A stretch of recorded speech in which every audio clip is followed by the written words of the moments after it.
I always believed that the closest people in your life are the ones who protect you. They cheer for you, defend you, and stand by you even when the world turns its back on you. That's what I thought friendship meant until the day my best friend, the one person I trusted more than anyone, lied to my face so smoothly that for a moment I almost believed them. This story isn't about simple miscommunications or little mistakes. No, this is about a betrayal so deep that it changed how I see people forever. And yes, I fought back. Not with fists or rage, but with something far more powerful: truth, patience, and a plan that turned everything around. It started on a quiet Monday morning. You know those mornings when nothing feels out of place, when life seems calm before a storm you never saw coming? That's exactly how it was. I walked into my college cafeteria and spotted my best friend, Sam, sitting with a group of people we never hung out with. They were laughing, whispering, looking at me the moment I walked in. At first, I didn't think much of it. People talk, people gossip. It happens. But the way Sam avoided my eyes, that bothered me. They looked guilty, nervous, like someone hiding a storm behind a smile. Later that day, I finally asked, "Sam, what's going on? Why is everyone acting weird?" Sam shrugged. "You're imagining things," they said. "Nobody is talking about you." They said it so casually, so confidently, like the words didn't carry weight. But something in their voice felt off. A hesitation, a tiny crack. And I should have trusted my instincts then, but I didn't. I had too much faith in them. By Wednesday, the whispers grew louder. People stared at me in hallways, laughed behind my back, and even professors seemed uncomfortable. I didn't understand what was going on until my classmate pulled me aside. "Hey, I thought you should know," she whispered. "Someone's spreading rumors about you. They said you cheated on your finals, that you faked your project results, that you're only top of the class because you manipulate people." I froze. Cheating? Manipulating? Those were heavy accusations, ones that could destroy my academic reputation completely. I felt sick. And then she said 4 words that knocked the ground from under me. They said it was Sam. For a moment, my entire body went numb. My best friend. The person who studied with me, laughed with me, spent years by my side, suddenly became the architect of a lie that could ruin my entire future. I walked out of the classroom before anyone could see the storm building inside me. When I confronted Sam later, they didn't even blink. "What are you talking about?" they said with a smirk that felt like a knife. Why would I ever say that? "You're my best friend." That was the moment I knew. The lie wasn't accidental. It wasn't a misunderstanding. It was intentional, planned, delivered with calm confidence. They looked me straight in the eyes and denied everything, even though the entire college already knew the truth. Not only did Sam betray me, they doubled down, expecting me to swallow the lie like a fool. I remember walking home that night under the dim streetlights, feeling destroyed but oddly clear-headed. My mind replayed every memory, every moment of trust, every time I defended Sam, every secret I shared. The truth was painful, but it was simple. Sam never cared about me. They cared about being admired. And when my success outshined theirs, envy took over. Betrayal wasn't an accident. It was their escape from their own insecurity. And standing there, alone under that cold sky, I made a promise to myself. I will not let a liar write my story. I will not let betrayal break me. I will fight back, and I will do it smartly. Looking back now, I can see all the signs that I ignored. It's funny how betrayal makes your memory sharper. Suddenly, the moments you brushed off as small things begin to shine like warning lights. But at that time, I believed in Sam so deeply that I excused everything. I told myself that's just how they are, or they don't mean it. But the truth is, Some people show you exactly who they are. You just choose not to see it. Sam and I met in our first year of college. They were charming, loud, always surrounded by people, while I was more focused, more reserved. I thought our differences made us stronger. They brought energy, and I brought balance. We studied together, shared meals, and spent late nights talking about dreams and plans. I thought it was real friendship. But now, when I replay those memories, I can see that Sam always wanted something: attention, validation, praise. And whenever it came to achievements, they always struggled to accept that someone close to them might succeed more. The first sign should have been the group project. I remember pouring my entire soul into it while Sam barely contributed. Still, when we received top marks, Sam claimed the credit loudly in front of others, describing it like they did most of the work. I laughed it off because I didn't want drama.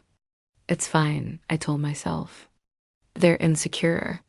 But insecurity, when left unchecked, becomes something darker. Then there was the time they told a joke about me in front of everyone, something personal, something I told them privately. Everyone laughed while I stood there, embarrassed. Later, when I confronted them, they shrugged. Relax, I was just joking. They didn't apologize. They didn't care. And I still stayed by their side because I believe that good friends forgive, but nothing compares to the moment when our teacher announced the scholarship list. My name was on it, top of the list. Sam's name wasn't. I still remember their forced smile, stiff and tight like it was glued onto their face. Their eyes didn't show happiness. They showed something else, something sharp. That was the first time I saw envy flicker in them like a spark. And a spark, when fed with the right fuel, becomes a fire. Over the next few weeks, Sam became distant. They stopped responding to messages, stopped hanging out, stopped studying together. I asked if something was wrong, and they brushed it aside. I'm just busy. But I sensed it. That distance wasn't from busyness. It was resentment growing quietly. I realized something important. I cared about the friendship. Sam cared about the spotlight.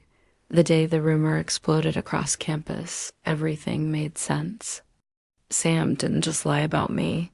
They chose the lie carefully, precisely. They attacked the one thing they knew meant everything to me, my academic reputation. It wasn't random. It was targeted. And that kind of betrayal doesn't come from a friend. It comes from someone who feels threatened by your very existence. After the confrontation where Sam denied everything with that smug smile, I went home and sat alone in my room, staring at the ceiling. My phone buzzed, nonstop messages, screenshots, whispers, accusations. It felt like the walls were closing in. But in that suffocating silence, I started to see the truth with clarity I never had before. Sam had never been a friend. They had been performing friendship. Every laugh, every conversation, every shared secret had been filtered through their need to stay superior. The moment I stepped ahead of them, even unintentionally, they turned against me. Betrayal doesn't always come from enemies. Sometimes it comes from people who clap for you while secretly hoping you fail. But instead of falling apart, something inside me straightened. My pain sharpened my focus. I decided I wasn't going to let Sam walk away untouched. Not out of spite, but because some lies, if left unchallenged, destroy more than reputations. They teach people like Sam that they can keep stepping on others without consequences. So I began planning, patiently, quietly, smartly. If Sam wanted to play games, they were about to learn that playing dirty has a cost, and I was done staying silent. The next morning, the whispers weren't whispers anymore. They were loud, careless conversations spoken right in front of me. People didn't even try to hide it. Everywhere I walked, eyes followed me. Some were curious, some judgmental, some entertained. That's the strange thing about rumors. People don't care if they're true or not. They just enjoy having something to talk about. And when the rumor is destructive, they enjoy it even more. I felt every stare like a weight on my shoulders, pressing harder with each step that by lunchtime, I knew the rumor had spread far beyond my department. Students from other classes pointed at me as I passed by, whispering like I was some kind of villain. A few even asked me sarcastically, "Hey, how'd you manage to get such high marks?" Must be some special tricks, right? Their words carried that mocking tone that stings more than insults. I didn't respond. I didn't defend myself. Not because I was weak, but because I knew something they didn't. I already had a plan forming in my head. And every careless word they threw at me only fueled it. The worst part was how quickly people believed it. That's what hurt the most. Students I'd helped in the past, classmates I shared notes with, people who knew the kind of person I was, they all turned their backs overnight. It showed me something raw and painful. Loyalty is rare, and truth means nothing when gossip is louder. But I kept my head down. I watched. I listened. Observing people who once smiled at me, now enjoying my downfall, taught me exactly who I needed to cut out of my life. But there was one thing I didn't expect: my professor calling me into his office. As soon as I stepped inside, I felt the tension in the air. He closed the door quietly and gestured for me to sit. "I've been hearing some concerning things," he said carefully. "I wanted to talk to you directly before things escalate." His voice wasn't angry, it was tired. Like he had seen this pattern before. I looked him in the eye and told him the truth. Everything. How the rumor started. How people reacted. How Sam denied it with that fake innocence. My professor sighed deeply. "I've known you since your first semester," he said. "Your work speaks for itself. But allegations like these, they spread fast." He wasn't accusing me. He was warning me. And that warning lit something inside me. If Sam wanted to ruin me, they were going to have to try harder. When I left his office, I made sure to walk through the busiest hallway on purpose. Every person who looked at me with suspicion became proof of how far the lie had reached. And in the middle of that crowd, I saw Sam, laughing, surrounded by people, acting like the star of their own show, like the rumor wasn't destroying someone's life. When their eyes met mine, they didn't look guilty, they looked victorious. That was the moment I knew Sam wasn't just lying about me. They were enjoying every second of it. I didn't confront them. Not yet. Anger pushes people to react fast, and fast reactions lead to mistakes. I didn't want revenge in the form of yelling or drama in the hallway. I wanted truth. I wanted exposure. I wanted to break the performance Sam had been putting on for weeks by showing everyone exactly who they were. So I spent the next few days gathering information. I talked to people quietly, listened to small details, collected screenshots of messages circulating among students. I didn't spread anything myself, I just let the pieces fall into place. And the deeper I looked, the more patterns I saw. Sam had been planting seeds long before the rumor went public. Compliments behind my back turned into passive-aggressive remarks. Friendly conversations turned into twisted stories. They had been shaping a narrative for weeks. I realized this wasn't spontaneous jealousy. This was a slow-built campaign, but the irony was, the same people who gladly believed the lie were also careless enough to share every detail online. And once something is online, it becomes evidence. I gathered everything. Every whisper, every screenshot, every conversation. I organized it step by step into something no one could deny, because revenge doesn't always need fire. Sometimes it needs patience, and I was more patient than Sam ever expected. The breaking point came sooner than I expected. One evening, while going through messages from classmates, I stumbled upon something that changed everything. A student from another department sent me a screenshot.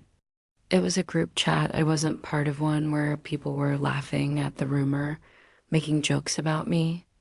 But that wasn't the shocking part. What froze me was seeing Sam's name in the chat, followed by the message, "Trust me, I know them better than anyone." They've always been like this.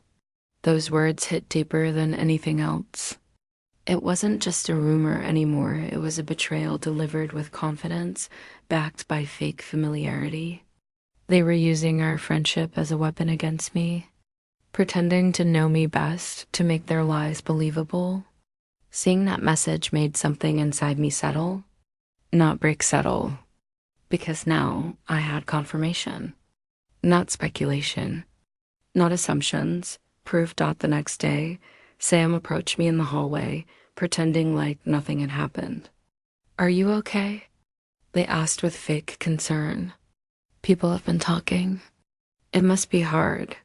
Their tone was gentle, almost sympathetic, as if they weren't the one who started the fire. I stared at them calmly. They didn't know I'd seen the message. They didn't know I had evidence. And watching them perform kindness so confidently made me realize how dangerous they truly were. I wanted to ask them why. Why they felt the need to tear me down. Why they chose to betray someone who only ever tried to support them. But then I realized the answer didn't matter. People like Sam don't betray because they have a reason. They betray because they lack something inside themselves. Something they try to fill by pulling others down. Later that afternoon, I overheard them bragging to someone near the library. They were laughing about how things always fall into place for them, how some people finally got what they deserved. They didn't mention my name, but they didn't need to. The satisfaction in their voice said everything. That was the moment the mask slipped completely. I realized something important. Sam wasn't afraid of consequences because they believed no one would ever hold them accountable. And that's what made my plan even clearer. Didn't want revenge that simply embarrassed them or caused a scene. I didn't want to stoop to their level. I wanted the truth to come out in a way that left no room for doubt. I wanted everyone who believed the rumor to confront their own mistakes. I wanted Sam's lies to collapse under the weight of their own words. So I gathered every piece of evidence: screenshots, chat logs, witness accounts. I even documented the timeline of when each rumor started spreading. The picture was too clear for anyone to ignore. And once everything was ready, I chose the perfect moment.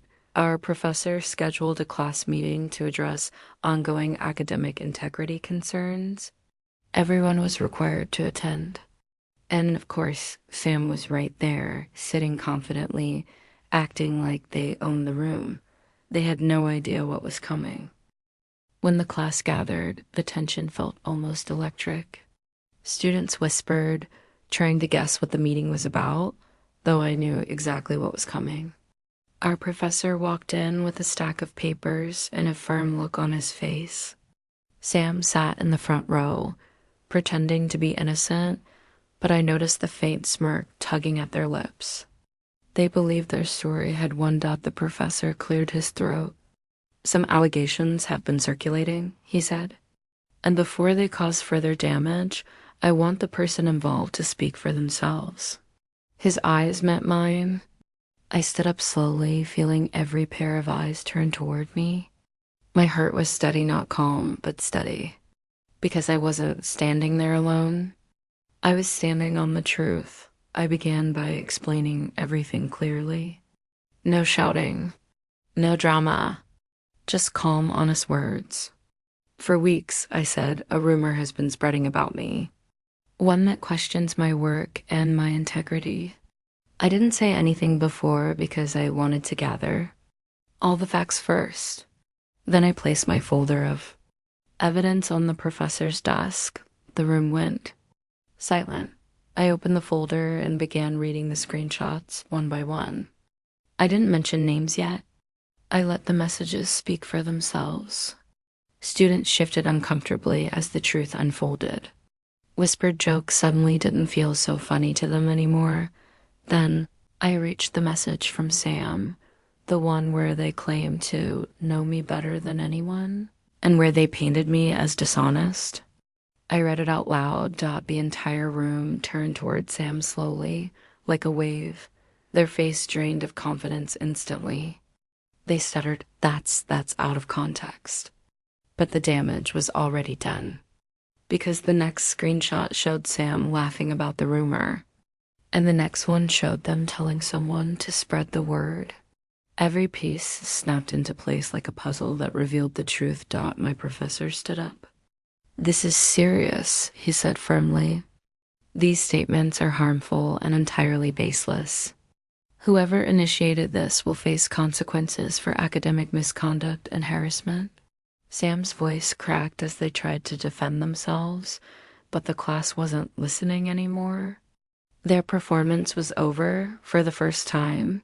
Sam looked small, but I wasn't done. I looked around the room and said, the worst part of this wasn't the lie, it was how quickly everyone believed it. People who claimed to know me didn't even ask me what was happening. They chose gossip over truth. That's the real disappointment. Silence filled the room, heavy, sharp, because the truth wasn't just exposing Sam. It was exposing everyone who helped them. My revenge wasn't loud. It wasn't cruel. It was simply letting everyone face the reality they tried to avoid. And nothing destroys lies faster than daylight. After the meeting, Sam's world started falling apart faster than I expected. People avoided them in the hallways, whispering about how shameless they were. The same students who believed their lies now looked at them with disgust. That's the thing about people, they switch sides fast when the truth becomes inconvenient. Sam tried to damage control everything. They approached people individually, saying I had edited the screenshots, that I was overreacting, that they never meant harm. But the more they tried to defend themselves, the more obvious their desperation became. Some even told me Sam cried in the bathroom, claiming they were being misunderstood. But no amount of pretending could save them now. They had built their reputation on performance and charm, and once that mask cracked, there was nothing underneath to hold it together. The image they worked so hard to maintain, funny, likable, friendly, collapsed the moment people realized they were capable of betrayal. A few days later, our professor called Sam into his office, and when they came out, their face said everything. They had been officially warned, placed under watch for academic conduct, and barred from certain campus activities. It wasn't a dramatic punishment, but it was enough to shake them. They lost the admiration they fed on. They lost the spotlight. Meanwhile, I didn't gloat. I didn't celebrate. I just lived my life quietly, knowing I had done what I needed to do. My work was still respected. My scholarship still valid. My integrity intact. One afternoon, Sam approached me alone. Their voice was shaky. "You didn't have to do all that," they said. "You made everyone hate me." I looked at them calmly. "I didn't create anything. I just revealed what you did." For a moment, they looked like they might apologize. But instead, they whispered, "I just wanted to be seen." That was the closest thing to honesty I had ever heard from them. It didn't excuse anything, but it made me understand something. Some people lie not because they want to hurt you, but because they can't bear to see you rise where they're standing still. I walked away without saying anything else. Sometimes silence is the only answer betrayal deserves. Life slowly returned to normal. People who once mocked me now avoided my eyes out of embarrassment. Some apologized weakly, but I didn't need apologies. I needed peace. And peace came the moment I decided not to let bitterness take root. I focused on my work, kept my circle small, and rebuilt my routine without carrying the weight of anger. Interestingly, my story spread across campus, not the rumor, but the truth. People respected the way I handled everything. They said I stayed calm, that I fought back smartly, that I didn't let emotions control me. And for the first time in months, I felt proud of myself. Not because I won, but because I didn't lose myself while fighting Sam. On the other hand, faded into the background. Their voice wasn't loud anymore. Their confidence wasn't sharp anymore. They avoided crowded places and kept their head low. Eventually, they stopped coming to class for a while. Maybe they needed time. Maybe they needed space to face their own actions. I didn't know, and honestly, I didn't care anymore. What mattered was this. The lie didn't define me. The betrayal didn't break me. And the revenge didn't change who I was, Dot. It simply reminded me of my worth. Betrayal hurts. It shakes you, breaks your trust, and leaves scars you don't talk about easily. But betrayal also teaches you. It teaches you who deserves a place in your life and who doesn't. It reveals the strength you didn't know you had. It shows you that truth doesn't need loud voices, it just needs time. I learned that not everyone who smiles at you is your friend. Some people stand beside you only because your shadow makes them feel safe. The moment your light grows brighter, they step back and try to dim it. But I also learned something more important. You don't have to become like them to rise above them. Revenge doesn't have to be cruel. Sometimes the best revenge is letting people face consequences created by their own actions. Sometimes the strongest response is patience, dignity, and clarity. And sometimes walking away with your truth is louder than any confrontation. My story isn't about destroying someone. It's about surviving someone who tried to destroy me. It's about finding strength in silence, courage in truth, and pride in integrity. People will lie. People will betray, but the truth always finds a way back, and when it does, it speaks louder than anything else.